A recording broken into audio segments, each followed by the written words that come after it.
Hey y'all. I know I look like I stuck my finger in a light socket. I'm about to go up and take a shower. I don't know. I feel it's not obligation. It's just I feel the need to make a video. Um, Obligation would imply that I'm doing these for other people, and that's not at all. It's literally I felt the need to make a video. I've made like a few little ones here since 23rd, I think. I know I didn't make one Christmas Eve unless I did it. I look really shiny there for some reason. Big old patch of gray here, I guess. Let's just see if we can hide that a little bit. Anyways, yeah. Yes, I have gray hairs. Salt and pepper. I'm about to be 42 years old. Be kind of weird, I think, if I didn't have gray hair by now. Let's just up a little bit. So yeah, it's just, you know, I, by all measures, or, well, at least all measures I'm aware of, I'm a very intelligent person. And generally speaking, there's not a lot I can't figure out. But maybe I'm Vulcan. Logic and reasoning, that's easy. I know it's hard for a lot of people, but not me. Logic and deductive reasoning are what I'm good at. It's this damn heart of mine that's killing me right now. You know, lots of people have said it. And truth be told, I actually hope Lisa sees this video. Lots of people have said I deserve better. I deserve somebody who wouldn't do that to me. And they're not wrong. But there's also the old saying, the heart wants what the heart wants. And right now, I'm struggling to let her go. I know I should. I know I need to. But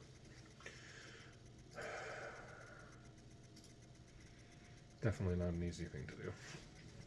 And yes, I just opened some white background internet tabs so that the light would be much better.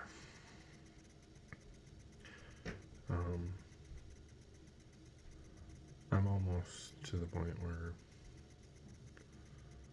well, no, I am to the point where I've done enough destruction to myself with my depression. I hate to admit it, but it's true. Part of it truly is and was the holidays. There'll still be a little bit more of that. That I'm not upset about. You know, I'm not upset that when we make the bouche de Noël that we still don't want to make. I mean, I know my daughter likes baking, so I intended on doing that with her. But when we make that, you know, I'm gonna have some. You know, it would be rude in a lot of ways not to after my daughter takes the amount of time it takes to make one. Because I'm only going to be a consultant. And as it stands, I wouldn't necessarily be the greatest consultant. I've seen them made a few times. I've eaten them a few times, bought from, well, specifically Turning Stone Casino. They have professional pastry chefs that work there that make them. I have helped make one once. And that was in high school in French 5, I think. I seem to remember making one, but I'm fuzzy as hell on it, to say the least. So even there, I'm like, I think did we make one? Maybe we made one. I don't know. And yeah, that's really truly where I am. I'm like, I think we made one, but I really don't know.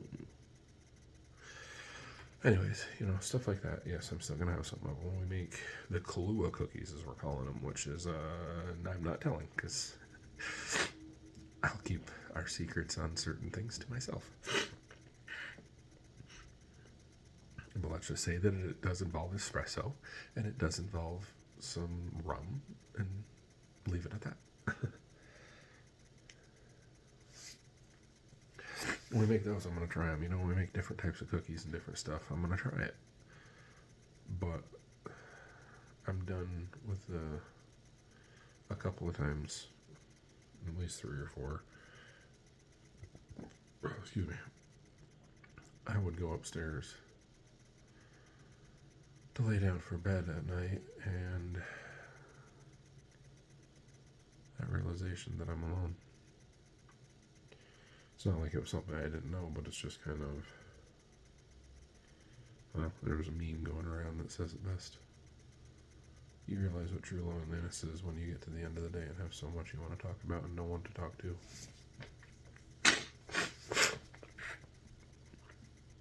Sorry, my allergies are going nuts right now. But, yeah, a few times that's hit me. And,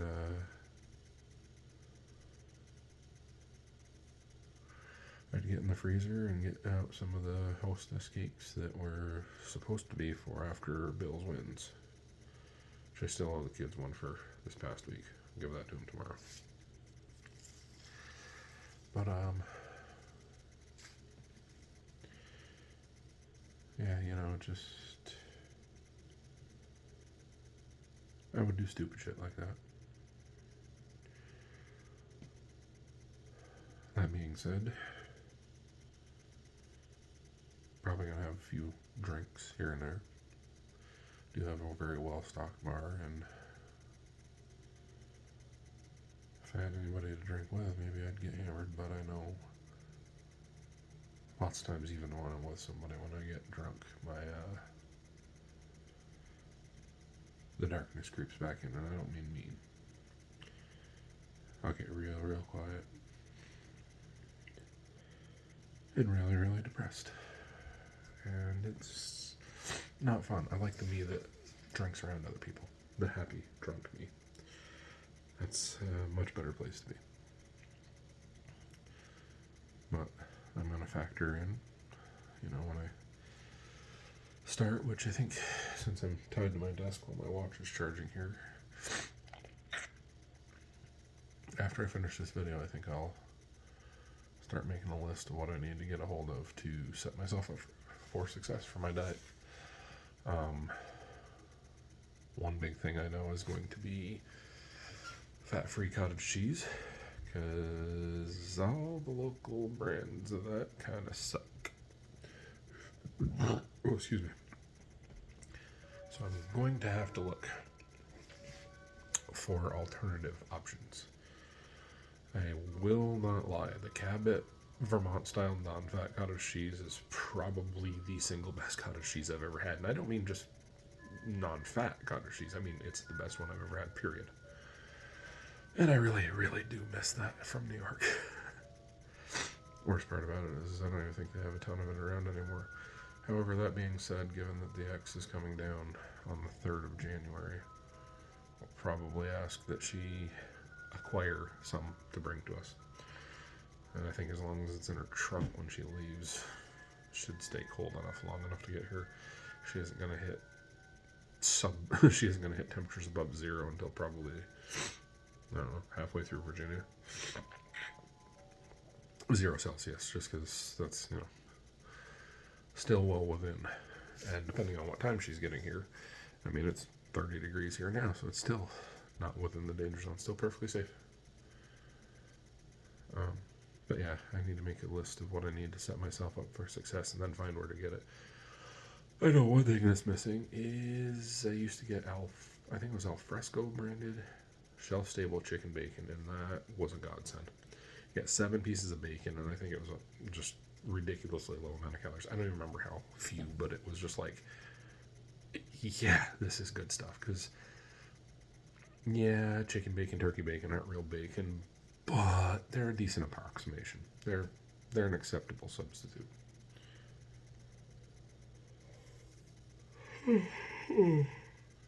As you can probably tell, the sleep isn't going the greatest lately. Either that or I'm just showing my age and general insanity. But no, I need to set myself up for success, and I need to find a way to move on fully. Stupid bastard heart of mine.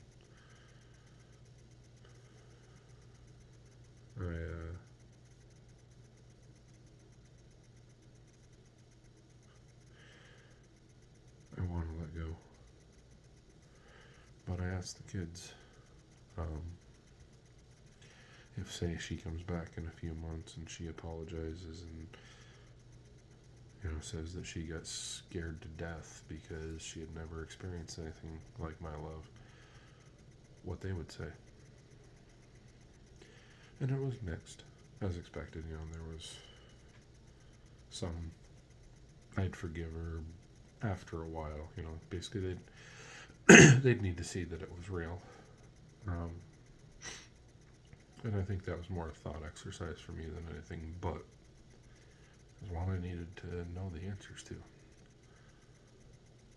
Now, that being said, I'd love to say that if she came back a month from now, moved here in April and came to visit and apologized profusely and told me just what I just said, that she got scared because she'd never experienced anything remotely like my love and she didn't know how to handle it. I'd love to say I'd forgive her, but my head wants to say, oh, no, or that you can forgive her and just be friends. But the truth is right now she still has a hold of me. And I know that's fucked up and she shouldn't, and she really shouldn't, but I ain't figured out the right buttons to push to break that one yet. I mean, maybe it was because I started thinking about what life would be like being with somebody who seemed to be my equal. She, both in strength of personality, type A personality, she'd been in the military. She was a leader in the military. I believe she retired as a major. And that was after 12 years. She moved up the chain pretty fast. Advanced degrees help to get you there, but yeah, she still moved up. She still did what she needed to do. Never deployed. Was supposed to, but then got a diagnosis that canceled that, and also made it where she ended up separating from the military. But, type A personality, based on all indications when she was around, and even before she ghosted, she cared about my kids greatly. And that goes a long way, Obviously, the situation kind of proves otherwise, but it's like I said, she's got a hold because of what she was, not what she did at the end. Or at least at what is perceived as the end. For it to truly be the end, there would need to be communication from both sides. But, I've lost count of how many women have basically told me, after seeing a video or just chatting with me or whatever, how many have basically told me that she doesn't deserve me.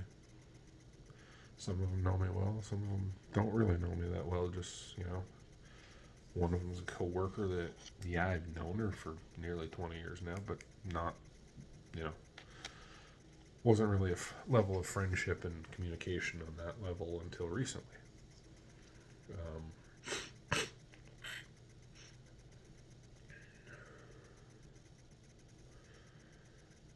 One of them has known me,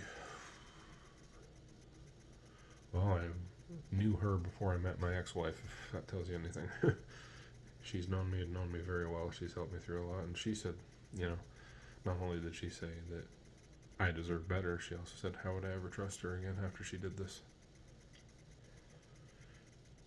And there's a lot of truth to that. Truth is, though, I don't know how I would react. I don't know what I would do.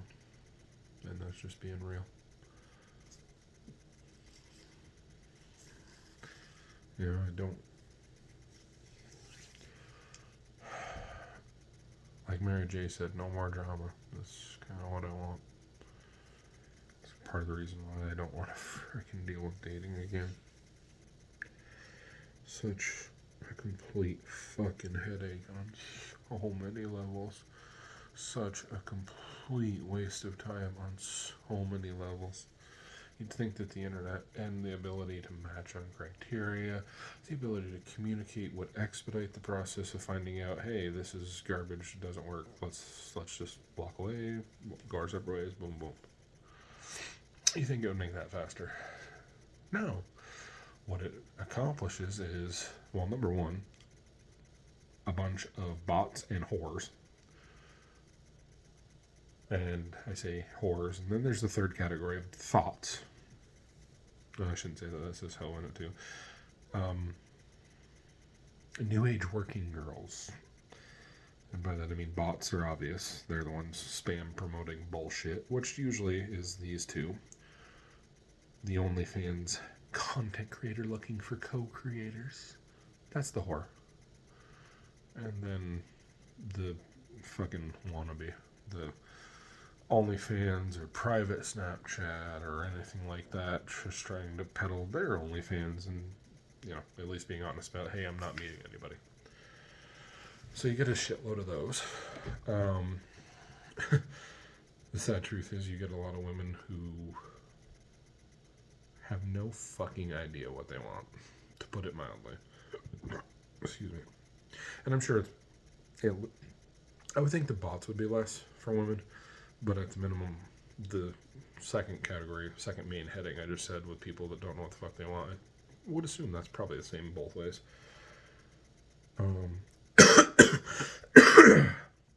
Excuse me. Then you get the damaged people that are just looking for the person to do their job and rebuild them for them. Now, don't get me wrong. There are some really good relationships that start with one person being very fucking broken. In fact, I think, truthfully, every good relationship, both people go into it at least a little broken, but usually it's only a little broken. You got a little bit of trauma from your past you just ain't faced. However, in some cases, there's the Nightingale effect, I think it's called, where, you fall in love with the person who helps you heal. And yeah, so there's some good that can come from it, but the real truth is that for the most part, if you end up with a broken person and you don't see the red flags and you're not strong enough in who you are and prepared to take on somebody who's broken, you just end up hurt. Very possible they end up hurt as well. I would even possibly say likely. But then you get the people that are just straight incompatible. For me, that's fucking intolerant people who can't talk about things, who can't communicate. For me, I've always, well, not always, but ever since I really, truly kind of figured out who I was after she left, she being my ex-wife in this case, I've realized that it's all about communication with me. You got to be able to talk to me about everything and anything. You ain't got to agree.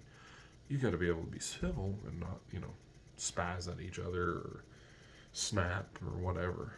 But you got to be able to talk about what you believe, but more importantly, why you believe that. I'm libertarian, so I honestly think Joe Biden is a colossal piece of shit, but you can vote for him, and that doesn't preclude a relationship as long as you're willing to accept why I think he's a piece of shit, and you tell me why you think he's not. The other hot button ones that I think a lot of people can't talk about, but is stuff like Black Lives Matter, to which I think great in concept, shit in execution, ironically enough, kind of like Obamacare, but shouldn't have been related to race in any way. For me, that goes back to Martin Luther King Jr. Dr. King, in his speech said, "I have a dream that one day my 4 small children will be judged by the content of their character, but not the color of their skin." And to me, that says that he wanted race to be kind of phased out of things and get it to be where people are people. You're an American. You're a human. End of list. Maybe you were an African and you moved to America, and now you truly are an African American. And I don't mean that as in skin color. I mean Elon Musk was born in South Africa, moved to America. He's African American. I mean, like that by heritage. Yes, a lot of times skin color is probably part of that, but you're Japanese American. Just that we all can ignore skin color as part of why you decide if you like somebody or think they're an asshole. I guess I've gotten to the point where even now, with all I've been through, I'm colorblind in that regard, because I truthfully don't give a shit if you're fucking purple as long as you're not a dick. You can completely disagree with me on everything if you can do so civilly and we can discuss it. I don't give a fuck if you're a rainbow. I mean, you can be polka dotted. Really don't fucking care. But in that regard, like I said, shitty execution. And ultimately, the corruption that was in it and the mansions that were bought and stuff. Really bad luck. If they wanted universal buy-in, name it End Police Corruption. Don't name a movement All Cops Are Bad, because that's bullshit. There's assholes in every fucking walk of life, and there's good people in every walk of life. To say all of something is bad just shows that you're actually being ignorant. That's a complete fallacy. You can't, it doesn't work. And like I said, Black Lives Matter, if it was named End Police Brutality. And even End Police Brutality against minorities, where it took skin color completely out of the equation, didn't bother calling that out, you would have had pretty much universal buy-in, because who the fuck's going to say, oh, no, beat that motherfucker's ass because he's different than me? I mean, you were literally advertising you're a douchebag if you do that. Stuff like that I have a differing opinion than some people on, but I can discuss why. And I can accept if you have a differing opinion on it. That's what I mean when I say the whys matter, and that there's just, it eliminates a lot of people for me, because the truth is so few people can discuss why they believe something. They just... birthright, is like the level of stupidity some of it comes to. Well, I vote this way because my daddy voted this way and my grandpa voted this way. And do you know what this person stands for, what they believe in, what they voted for, what they voted against? Well, no. Well, what if I told you they voted A, B, and C? What? Are you serious? It's that level of fucking stupid in this day and age, and it's pathetic. As humans, we hold the fucking wealth of human information in the palm of our hand, and what do? Play Candy Crush. Look at porn. It's just fucking astounding. We have more access to information than at any point in time in human history, and I swear to God, the generations, and, well, not even just generations, just people in general are fucking the dumbest that they've been in decades.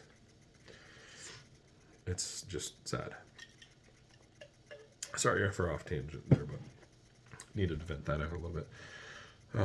What I was saying, though, it's true. You get so many people that if you're like, oh, you disagree with Black Lives Matter, I don't want to talk to you.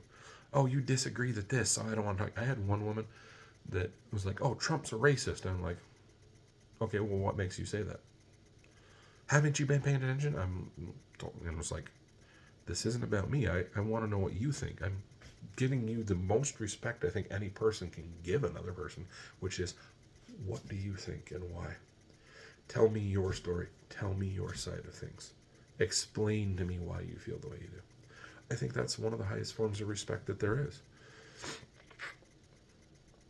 And to me, it doesn't matter if you're college educated, got a fucking PhD, or you dropped out in third grade. I've got a lot of respect for Dr. Rick Rigsby because of the one speech. I do follow him on Facebook, and occasionally I will watch his sermons. But really, it's because of the one speech where he talks about the smartest person he's ever known was a third grade dropout, his daddy.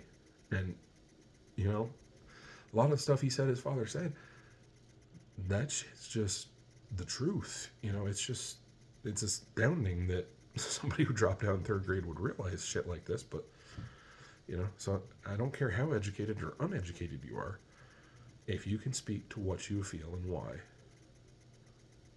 I would like to know. To me, that's where real friendships come from. At least good friendships. I'm not the type that wants to surround myself with a sounding board, sounding box, whatever you want to call it, of people who just, everybody thinks the way I do. In fact, I think that would be rather useless. One or two I would like, because that's what I call a kindred spirit. You know, they don't just think the way I do; they think the way I do in regards to the why. And those are kindred spirits. Those are the type of people that sometimes can point out and say something to you in a way that registers and resonates that nobody else can. One that I had once upon a time was a guy by the name of Charles Collins, and just the way that he said things hit hard, you know, and it hit in the right ways. It didn't hit hard like, oh, he's such an asshole. It hit hard like, wow, damn, he's right. You know, that kind of humbling experience almost. So a couple people like that absolutely are great. But other than that, I would rather be around people who can debate and have dissenting opinions. You don't, no one person is ever right about everything because nobody's perfect. And that's why what I believe evolves over time. You know, a prime example is when Obama was campaigning the first time around. I thought he was going to be great for the country.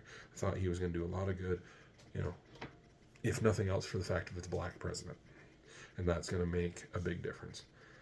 And then he got into office, and I'm sorry to say, he did just the opposite. He made race relations worse because instead of going to police officers and military funerals and showing people who laid their lives on the line for others in their country and respect, he went to freaking criminals' funerals just because of their skin color. Sorry to say, but, you know, the dude that started all the freaking bullshit riots there, what was it Michael Brown was his name, I think? I want to say it was in St. Louis, sticks out in my mind.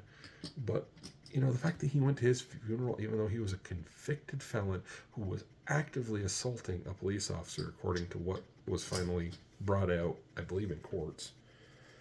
And he went to that funeral, but then he didn't go to the funeral of the 5 Dallas police officers that were murdered in the line of duty by that, I believe it was the sniper, if I'm not mistaken. I'm second guessing myself there because I remember there being a sniper in like the DC Beltway too. So that's where I'm wondering if I'm getting my wires crossed and it was something else that they died doing, the 5 officers. But I seem to remember it being a sniper. And it's like, you know, that actions showed me that he wasn't what he was supposed to be. He wasn't what people had hoped he'd be. And I'm not alone in that, you know.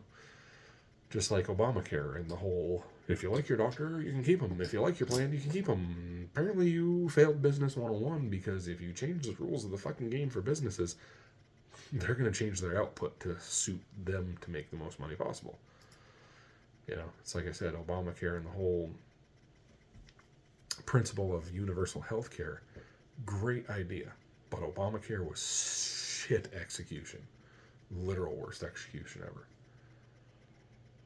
But, yeah, I would rather be around people that dissent in opinions. So it's not as though I look at dating profiles and go,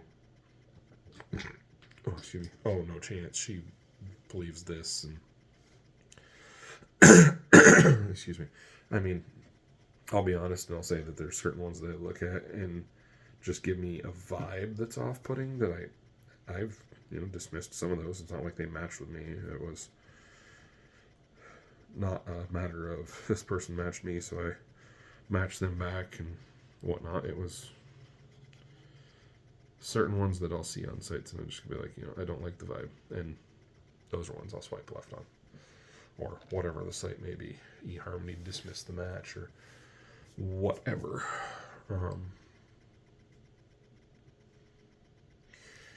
But yeah, you know, it's not a big thing for me to have a dissenting opinion on a lot of subjects. There's certain subjects you need to agree on with your partner. How to care for kids kind of needs to be agreed upon, at least in the broad strokes.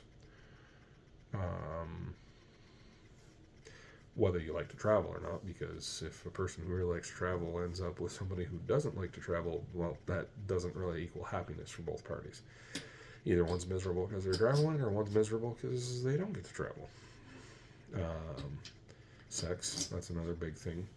And by that I mean how much is a big bone of contention in a lot of couples. So it's always better to, in my opinion, to discuss that and say, hey, you know, after you've talked for a little bit and know that there's at least, it's worth having the conversation.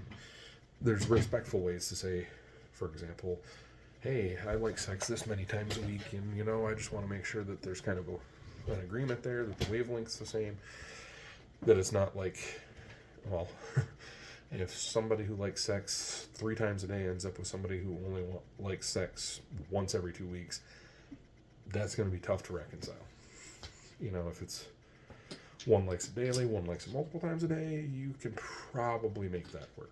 One likes it 3 times a week, one likes it 2 times a week.